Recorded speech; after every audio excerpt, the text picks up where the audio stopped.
পুরুষ মানুষ কি জিনিস জানেন? একটা পুরুষ মানুষ কি জিনিস তা দেখতে হলে একটা প্রবাসীকে দেখেন।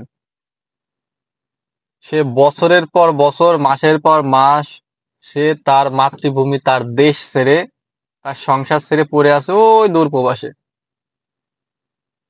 পুরুষ মানুষ একটা কত কঠোর পরিশ্রমী হলে, কত দায়িত্ববান হলে সে এমন তার পরিবার, তার দেশ ছেড়ে সবকিছু ছেড়ে একটা প্রবাসে পড়ে থাকতে পারে। একটা পুরুষ কি জিনিস দেখার জন্য একটা প্রবাসী যথেষ্ট।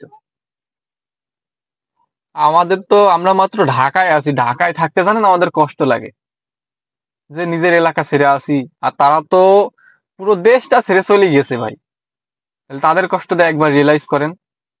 কেউ যদি নিজের গ্রাম, নিজের জন্মস্থান ছেড়ে অন্য জায়গায় যায়, তাহলে সে বুঝতে পারবে যে প্রবাসীদের কষ্টটা কতটুকু, একটু হলে সে বুঝতে পারবে যে নিজের গ্রাম ছেড়ে গেলে কতটা কষ্ট লাগে। হ্যাঁ, তারা পুরো দেশটা ছেড়ে চলে গেছে, তাহলে একদিন ভাবেন তো আপনার যদি এরকম চলে যান তাহলে কত কষ্টের একটা বিষয়।